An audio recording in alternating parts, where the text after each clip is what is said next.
नमस्कार साथियों।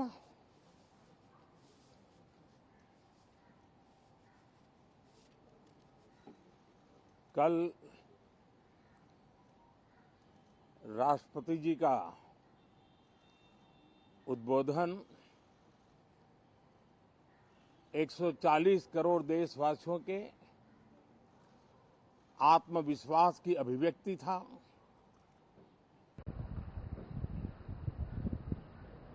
एक 140 करोड़ देशवासियों के पुरुषार्थ का लेखा जोखा था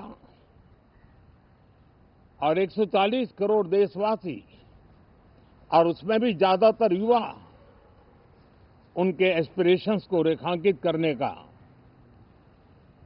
बहुत ही सटीक उद्बोधन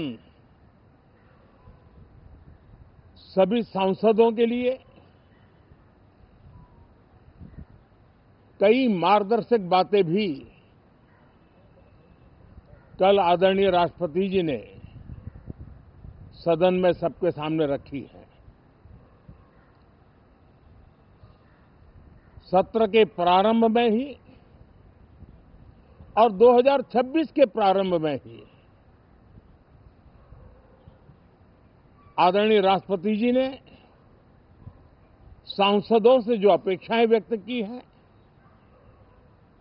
उन्होंने बहुत ही सरल शब्दों में राष्ट्र के मुखिया के रूप में जो भावनाएं व्यक्त की हैं, मुझे पूरा विश्वास है कि सभी माननीय सांसदों ने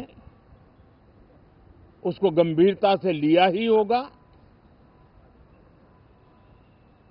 और ये सत्र अपने आप में बहुत ही महत्वपूर्ण सत्र होता है। ये बजट सत्र है। 21वीं सदी का एक चौथाई हिस्सा बीत चुका है। ये दूसरे चौथाई का प्रारंभ हो रहा है और 2047 विकसित भारत के लक्ष्य को प्राप्त करने के लिए ये महत्वपूर्ण 25 वर्ष का दौर आरंभ हो रहा है और ये दूसरे क्वार्टर का, इस शताब्दी की दूसरे क्वार्टर का ये पहला बजट आ रहा है और वित्त मंत्री निर्मला जी देश की पहली वित्त मंत्री ऐसी है, महिला वित्त मंत्री ऐसी है जो लगातार 9वीं बार देश के संसद में बजट प्रस्तुत करने जा रही है। ये अपने आप में एक गौरव पल के रूप में भारत के संसदीय इतिहास में रजिस्टर हो रहा है। साथियों, ये विश्व वर्ष का प्रारंभ बहुत ही पॉजिटिव नोट के साथ शुरू हुआ है। आत्मविश्वास भरा हिंदुस्तान आज विश्व के लिए आशा की किरण भी बना है, आकर्षण का केंद्र भी बना है। इस क्वार्टर के प्रारंभ में ही भारत और यूरोपियन यूनियन का फ्री ट्रेड एग्रीमेंट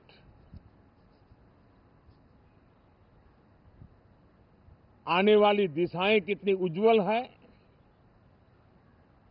भारत के युवाओं का भविष्य कितना उज्जवल है, उसकी एक झलक है। ये free trade for ambitious Bharat है। ये free trade for aspirational youth है। ये फ्री ट्रेड फॉर आत्मनिर्भर भारत है और मुझे पक्का विश्वास है, खास करके जो भारत के मैन्युफैक्चरर्स हैं, वे इस अवसर को अपनी क्षमताएं बढ़ाने के लिए करेंगे। और मैं सभी प्रकार के उत्पादकों से यही कहूंगा कि जब भारत यूरोपियन यूनियन के बीच मदर ऑफ ऑल डील्स जिसको कहते हैं, वैसा समझौता हुआ है, तब मेरे देश के उद्योगकार, मेरे देश के मैन्युफैक्चरर्स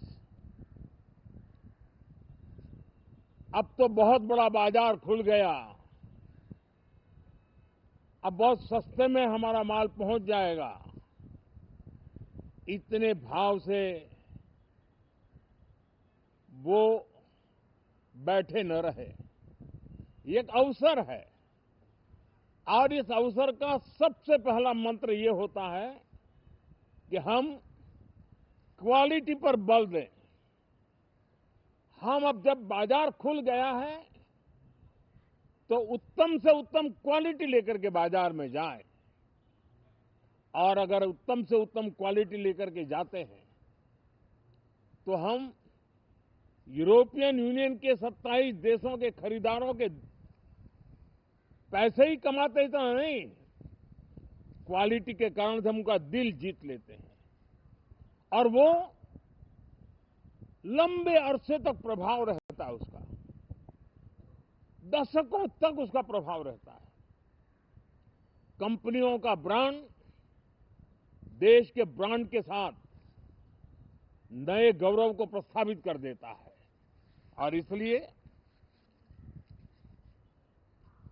27 देशों के साथ हुआ ये समझौता हमारे देश के मछुआरे, हमारे देश के किसान, हमारे देश के युवान, सर्विस सेक्टर में जो लोग विश्व में अलग अलग जगह पे जाने के उत्सुक हैं, उनके लिए बहुत बड़े अवसर लेकर के आ रहा है।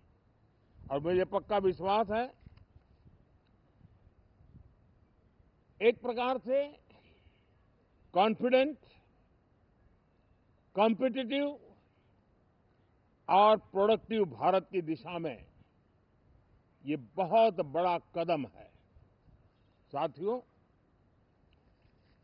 देश का ध्यान बजट की तरफ होना बहुत स्वाभाविक है, लेकिन इस सरकार की ये पहचान रही है रिफॉर्म, परफॉर्म एंड ट्रांसफॉर्म। और अब तो हम रिफॉर्म एक्सप्रेस पर चल पड़े हैं, बहुत तेजी से चल पड़े हैं। और मैं संसद के भी सभी साथियों का आभार व्यक्त करता हूं कि इस रिफॉर्म एक्सप्रेस को गति देने में वे भी अपनी सकारात्मक शक्ति को लगा रहे हैं और उसके कारण रिफॉर्म एक्सप्रेस को भी लगातार गति मिल रही है। देश लॉन्ग टर्म पेंडिंग प्रॉब्लम्स अब उससे निकल करके लॉन्ग टर्म सॉल्यूशंस के मार्ग पर मजबूती के साथ कदम रख रहा है।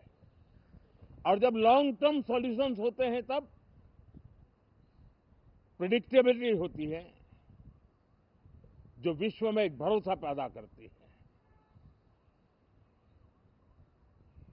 हमारे हर निर्णय में राष्ट्र की प्रगति ये हमारा लक्ष्य है, लेकिन हमारे सारे निर्णय ह्यूमन सेंट्रिक है। हमारी भूमिका, हमारी योजनाएं ह्यूमन सेंट्रिक है।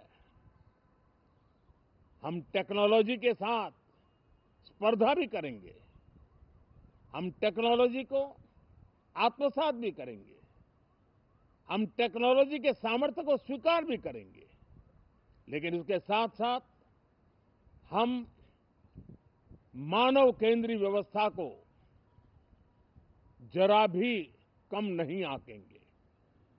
हम संवेदनशीलता की महत्व को तो समझते हुए टेक्नोलॉजी की जुगलबंदी के साथ आगे बढ़ने के व्यू के साथ आगे सोचेंगे।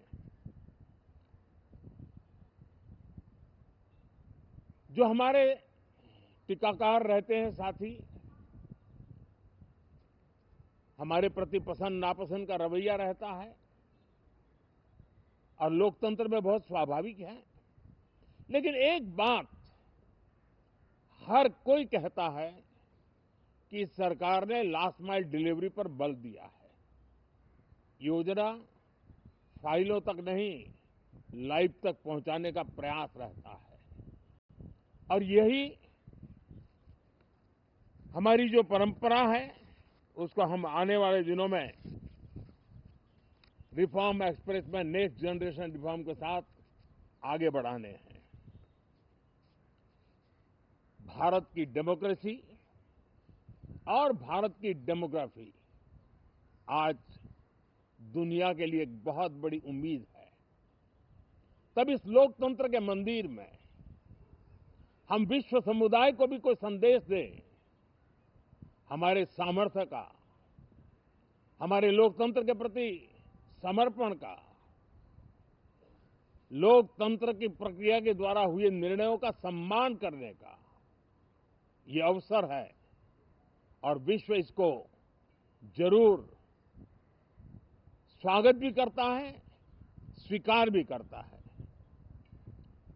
आज जिस प्रकार से देश आगे बढ़ रहा है, आज समय व्यवधान का नहीं है, आज समय समाधान का है।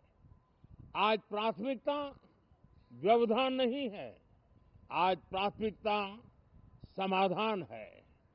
आज भूमिका व्यवधान के माध्यम से रोते बैठने की नहीं है, आज हिम्मत के साथ समाधानकारी निर्णयों का कालखंड है।